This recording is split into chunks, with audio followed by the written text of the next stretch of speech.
This episode of The Whistler is brought to you by the WOTR Radio Network. For more information on the WOTR Radio Network, Classic Radio Rewind, or its 4 live streaming old-time radio stations, visit WOTRradionetwork.com. Wait a minute. Have you heard the strange tales of the Whistler?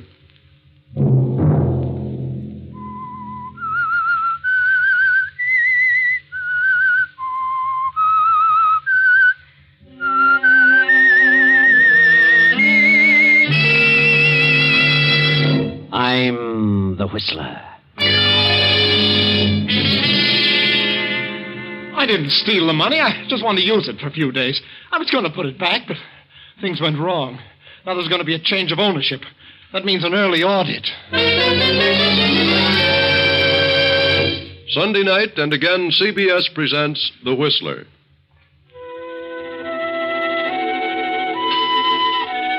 I, the Whistler, know many things, for I walk by night.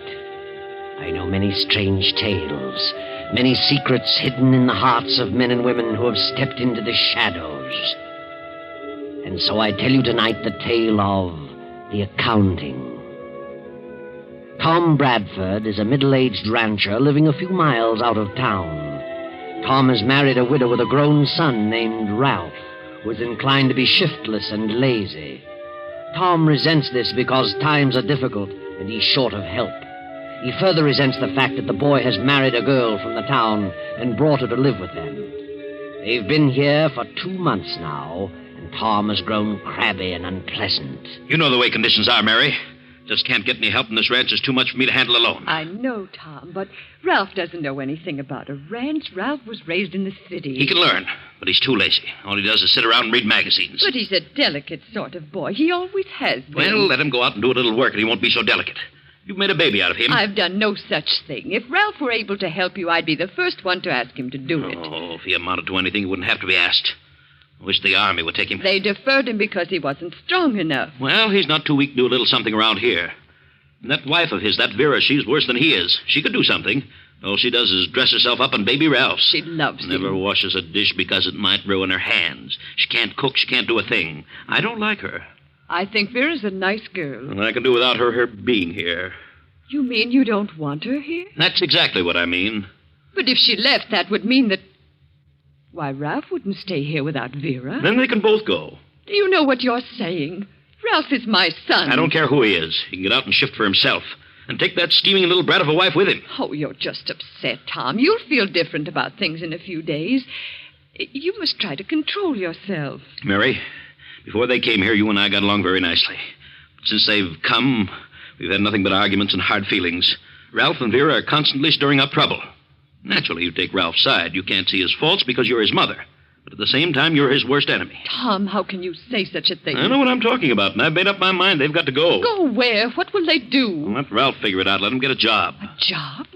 What can he do? A lot of things. He's not that helpless. Oh, but Tom, please, you don't understand. I understand, all right, and that's final. He and Vera can get out in the morning. Very well. I'll tell them.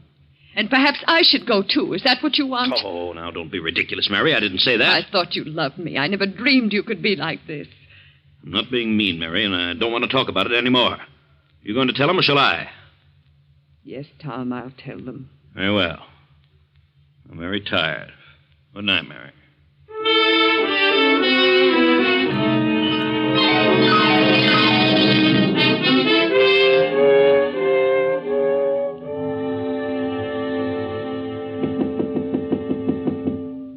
Yes? Ralph, darling, it's Mother. May I come in? Oh, yes, Mother. Sorry to disturb you so late, but I have to talk to you and Vera. Oh, yeah? What's the matter? Well, It's about Tom. What about him? Well, I don't know how to say it. Say what? What's wrong with him? I don't know. He just isn't himself. You know how terribly upset he's been lately. Yeah. But he doesn't understand, Ralph. He just doesn't understand. Understand what? He doesn't understand you. You and Vera. What's wrong with me? Nothing, Vera. It's just Tom. He's in one of those spells. He doesn't like anything or anybody. You mean he saw us? Yes, Ralph, he's terribly upset. What have I done? Well, he thinks you're lazy. He's angry because you won't help him around the ranch. What? Oh, that's silly. What do I know about a ranch? Nothing. I told him that, but he said you could learn. Well, I wouldn't last half a day doing this kind of work. I'm not the type. He's terribly unreasonable. He refuses to see it that way. Well, oh, to heck with him, then. I'm lazy, too. Is that what he thinks? Yes, Vera. I'm terribly sorry and embarrassed. We aren't farmers. I'm not going to let Vera tend those confounded chickens, and I'm not going to milk any cows. Ralph. What does he think I am? Please, Ralph, don't get excited. Well, if he feels that way about me, I'll get out. What? You'll do no such thing. We'll stay right here till I get ready to leave. Ralph, darling, Tom wants you to leave in the morning. What?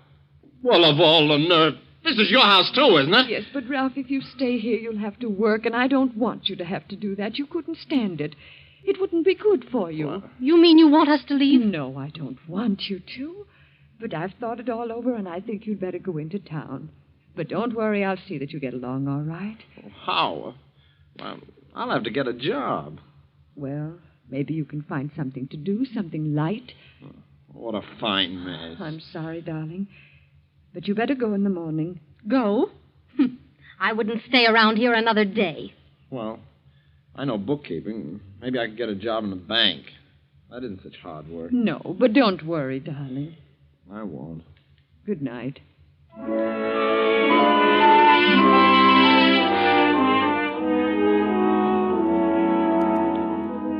next morning after breakfast, Ralph and Vera leave the ranch and go into town. A few days later, Ralph obtains a job in the bank. Then, after a month or so, he is promoted from the adding machine to the teller's cage. Now, 2 months more have passed, and the young teller in the next cage steps into Ralph's compartment. Busy, Ralph? Huh? Oh, no, Herb. I was just... How are things going? All right, Herb. Yeah? Seem to be having some trouble, Ralph. Trouble? What do you mean? Oh, I don't know. You looked a little worried. I thought maybe you were having a bit of difficulty making things balance. What do you mean? No, I'm not having any trouble.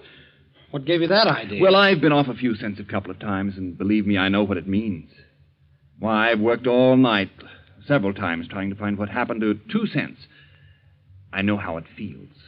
Yeah? Did you find it? Well, I didn't find the 2 cents, but I found the error in my figures. Well, I haven't found the error in my figures. Haven't you? Well, that's good. What would be wrong with my books? Why, I didn't say anything would be wrong. I just thought you looked a bit worried. Thought maybe I could help you. I don't need any help. I'm quite able to take care of my responsibilities. Good. Glad to hear it. By the way, have you heard the news? What news? This bank is being taken over by a system and is to become one of its branches. You know what that means. No, what's it mean? It means a complete audit before the end of this month. That isn't very far away. About 15 days. Yeah? I just thought you would want everything in order. I know I would. Yeah. Well, thanks for the information. You're welcome, Ralph.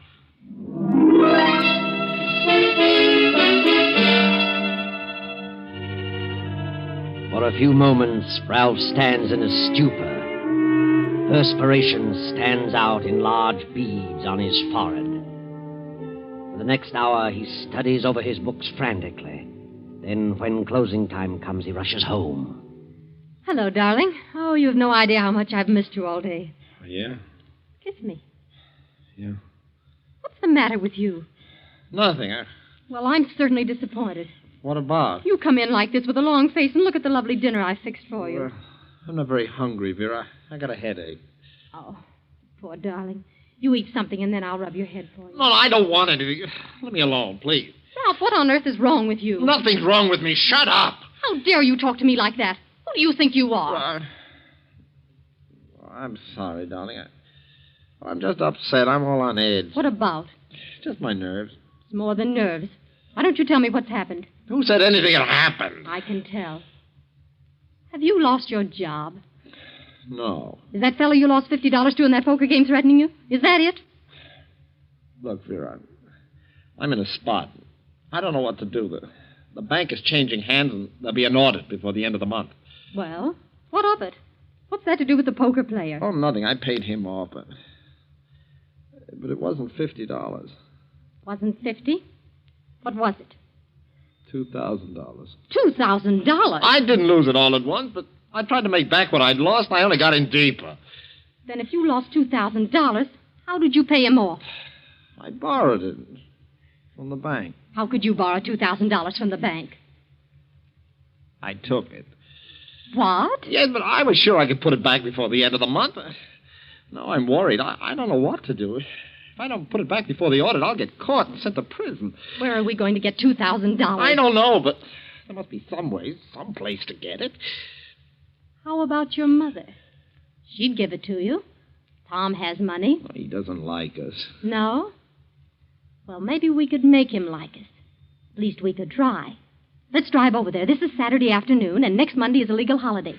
Let's drive over and see what we can do. All right. Least we can do is try. We'll go.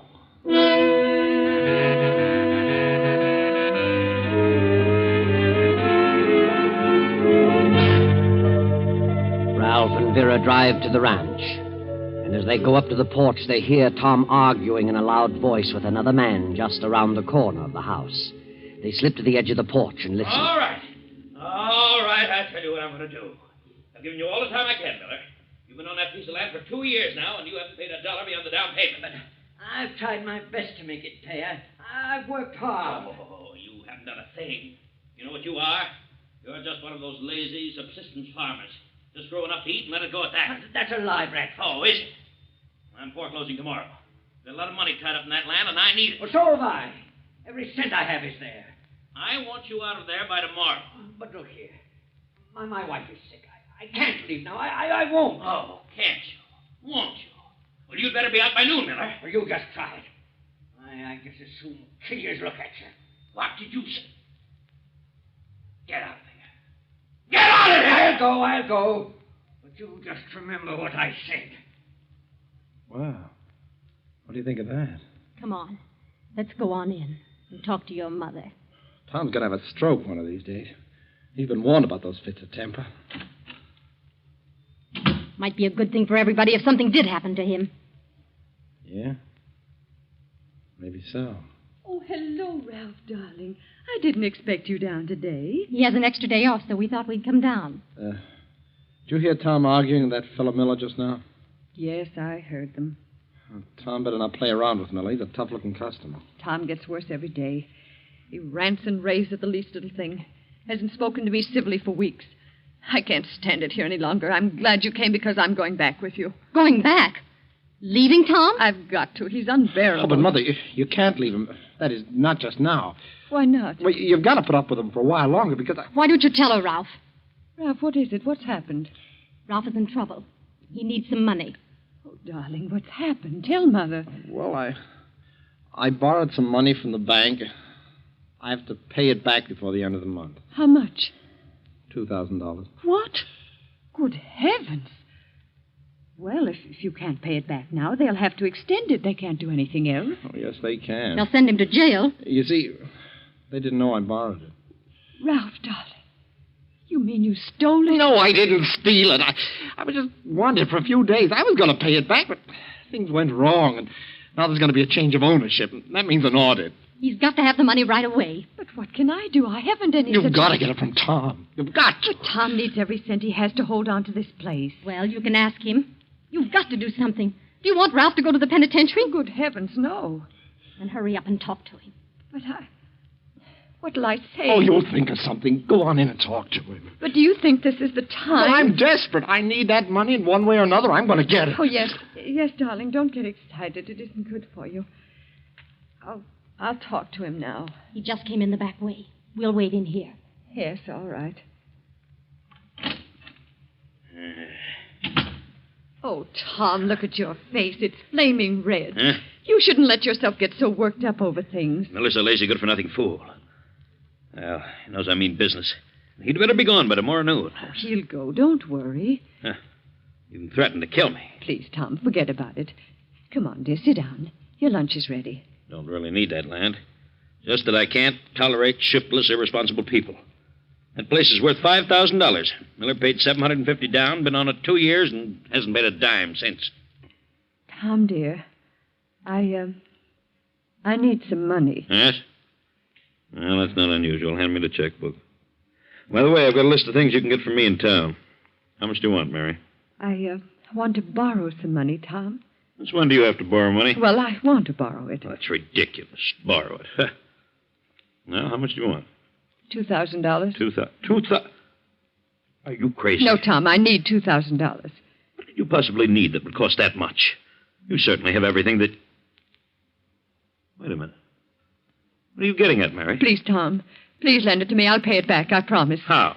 Just how would you pay it back? You have no earning capacity. Well, I know, but Ralph has. He could Ralph? pay... Ah, I thought it was something like that. What's he got up his sleeve? He needs $2,000 right away. Oh, he does. Well, what for? What's he done? Why, nothing, but he has an opportunity to... Well, it's a business proposition. Do you expect me to believe that? What's he done? Something at the bank? Well... Quit stalling. Did he borrow from the bank and forget to tell them about it? Yes. Oh, Tom, please let me have it. They might send him to jail. Jail? Oh, no, not Ralph. Why, he couldn't stand it. Please, Tom, please. He's so young. He didn't realize what he was doing. Let him go to jail. Maybe they'll teach him that the world wasn't made for him alone. Oh, you don't mean that, Tom. Don't I? I knew he was no good from the first day he came here, and that snip of Avera's worse. She probably put him up. Please help us, Tom, please. I wouldn't give a dime to help him. He belongs in jail. As far as I'm concerned, that's just where he'll go. Oh, Tom, please. Give to him. Tom, listen to me.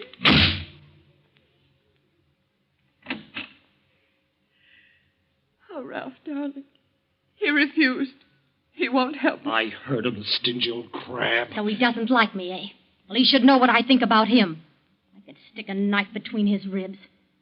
And, well, Yeah? You really could? yes. What are you saying? What are you thinking? Nothing, Mother, nothing. I'm just thinking Tom isn't in very good health. He ought to be careful about those rages. He's likely to die in one of those spells. Yes. That would be too bad. Has Tom any living relatives? No, Well, I hope for your sake, Mother, that he's kept up on that insurance policy. but he has. Let's see now. How much was that? 50,000, wasn't it? Yes? That's a lot of money. Oh. But we mustn't talk like this. Mother would feel terrible if Tom should... Well, after all, he's her husband. She loves him. Yes. Yes, of course. But you'll have to face it sooner or later.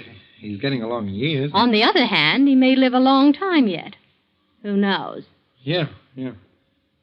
I'd be afraid of that Miller after the threats we heard him make. Ralph, darling, Yes, Mother? What were you going to say? Nothing. I wasn't going to say anything. Come on, Vera. Let's get our things out of the car.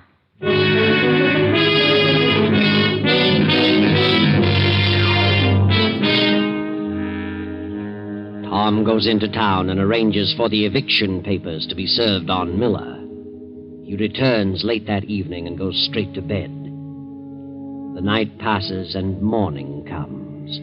Tom, being an outdoor man, is usually up before sunrise. But this morning only Mary, Ralph, and Vera appear for breakfast. Finally, Mary, becoming worried, goes to Tom's room and knocks. He does not answer. She opens the door and screams in horror. There on the bed lies Tom, stabbed in the heart. Well, he's been dead since about midnight. Bedroom window was open, but we can't find the weapon. Why, he probably took it with him, Sheriff. Who? Well, that fellow Miller. He must have done it. How do you know that? Well, he was here yesterday afternoon, and he and Tom had a terrific argument. Tom was evicting him, and Miller threatened to kill Tom. Anybody else hear him say that? Yes. I heard him. So did I. Yeah, then it looks like Miller's our man. We'll get over there right away before he has a chance to skip. Come on, Bill. Oh, Ralph. Ralph, darling. No, Mother. You better go to your room and try to rest. Yes, Ralph. Certainly hope they catch Miller. Do you think they can pin it on him? Without any evidence? Well, certainly. You heard what the sheriff said. Miller's threat's all they need. You think Miller did it, don't you? Why, of course I do. What a silly question.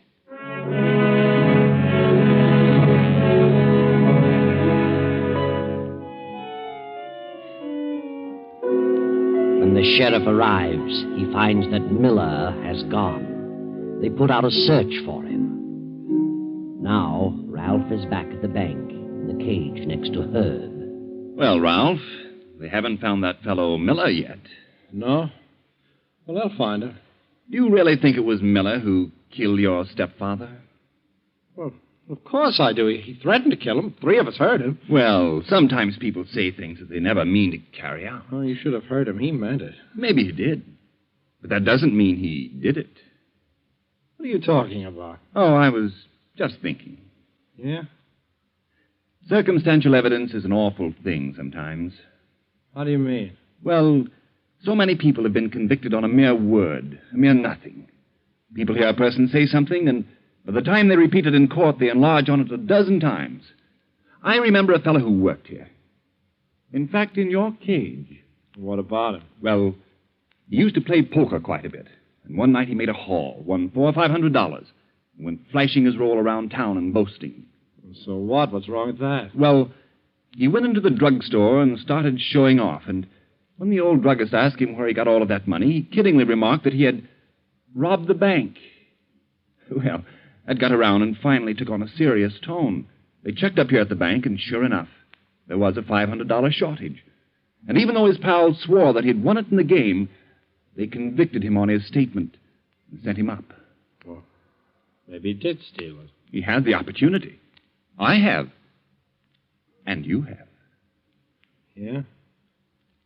Well, is he still in the pen? No, he was lucky. He got out after 5 years. How'd he get out? He was exonerated. Another teller confessed to it later. They sent him up and let the other kid out. Oh, he was lucky. 5 years, huh? Yep. It's a long time. It'd be a shame if Miller were convicted in the same way, and then they later found out that he was innocent. Wouldn't it? Yeah, but he did it. He had the motive, the opportunity. He said he'd do it. Well, he may not have been the only one with a motive. It's after 3. I'm going to run along. See you in the morning, Herb. So long.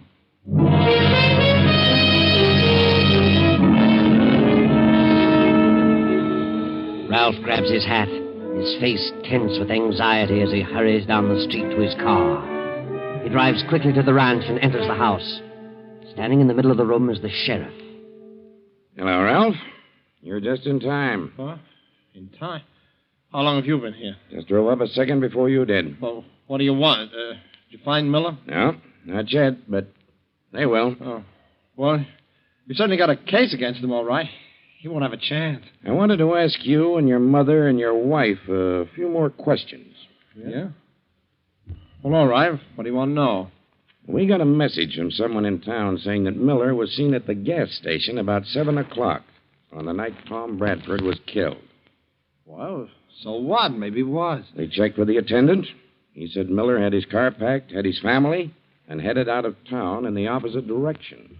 Well, maybe he circled around and then came back. No. He couldn't have done that. Why not? Because he wouldn't have had time. He was seen in the next town an hour later, still headed east.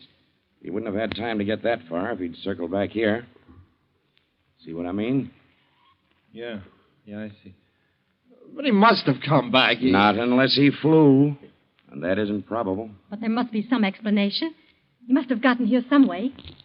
Maybe he killed him earlier. Maybe that's it. Say, that's right. No. We can figure the time of death closer than that. It was near midnight. That's definite. I see. Well, who told you about this? Who sent you this message? We don't know. It was printed with a pencil and mailed in town.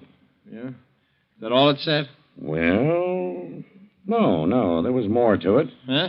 What else? Oh, there's always cranks butting into cases like this. Amateur detectives are always getting hunches, and, they're seldom ever right. Well, what did it say? I'll tell you. Calm down. Yes, Ralph, take it easy. Oh, yes, darling. Don't be so upset. It isn't good for you. Well? It said that the real murderer would probably be found in the immediate household of Tom Bradford. What? And since we haven't found the weapon, we might check over the house. I never heard of such a thing. That's the biggest bunch of nonsense I ever heard of. Why, my mother loved Tom Bradford. So did I, so did Vera. He was like a father to us. Please, Ralph, don't shout so. Well, my partner's been looking over the place while we've been talking. I imagine that he'll find... Just a minute.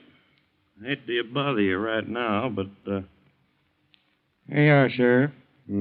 Take a look at this. Well, a knife. Mm-hmm. Apparently covered with blood. That's right. I found it in Mrs. Bradford's room. Right under the mattress. What? Well, how did it get there? Yes, Mrs. Bradford. How did it get there? I put it there. Afterward. Mother, what are you saying? You're out of your mind. Did you kill your husband? Yes. Yes, I killed him. No, she did not. She couldn't I have. killed him, and I had a good reason. I hated him. He was cruel to me, and he hated Ralph. I couldn't stand it any longer, so I killed him. She's lying. She didn't do it. She ought to know. We know Miller didn't do it. You can't do this, Mother. I know what you're trying to do. What's she doing? She's trying to protect me. She thinks I did it. Thinks you did it. Mother, do you realize what this means? Tell him the truth. Tell him. I did it. I killed him. The knife is from my own kitchen. I did it, and I'm glad. She's crazy. She couldn't have done Why it. not? Because I killed him. She's trying to protect me. Ralph, what are you saying? I did it, I tell you. I ought to know. I had a better motive than she. What motive? I'll tell you that later. I don't believe you killed him, Ralph. You're trying to protect your mother now because you know she did it. I did it, I tell you. I did it. Well, that's enough for me. I believe her. But we'll soon find out. We'll check the fingerprints on the knife. That won't prove anything. Why not? Because I used the glove. Mother must have taken the knife from the body and hidden it, thinking that I'd slipped up. That's just so much talk, and you're just shooting in the dark. Come on, Bill. Let's go back to town and do some checking.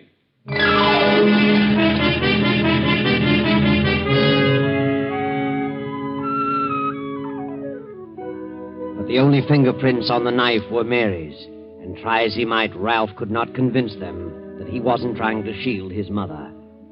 Ralph realized finally that his mother was sure to be convicted, and as the day of the audit grew closer, he became frantic about the money he had to have. On the day his mother was sentenced to prison, he visited the attorney. I thought I'd drop in and see about that policy Tom Bradford left for my mother. Quite a few things to be taken care of, you know. Well, I'll tell you, Ralph. That policy would have been paid long ago, but there are certain technicalities in the state regarding insurance. What's that? We had to wait till the finish of the trial. Well, why? She's the beneficiary. She's entitled to insurance. Not here. If the beneficiary is convicted of killing the insured, the beneficiary cannot receive the proceeds of the policy. The same is true as to Tom's farms and other property. What? What about me? I'm the son. There are no other heirs. You were not the blood kid to Tom Bradford, and you were not legally adopted. Therefore, all the property and the insurance reverts to Tom's estate. Nothing we can do about it.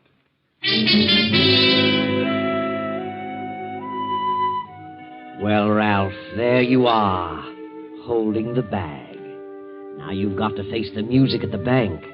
With all your scheming, nothing was gained.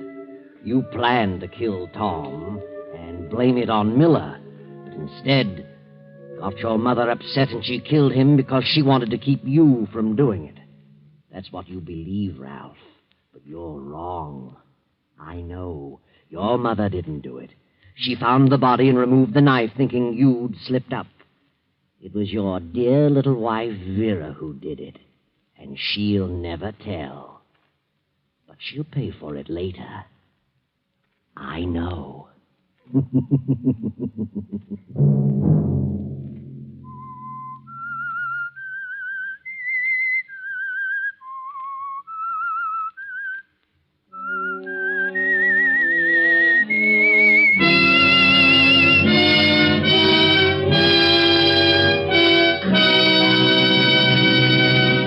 CBS has presented The Whistler.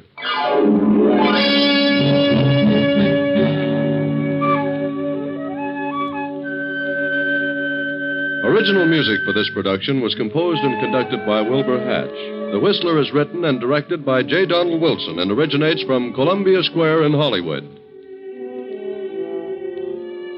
I, the Whistler, will return to tell you another interesting tale. Good night. This is the Columbia Broadcasting System.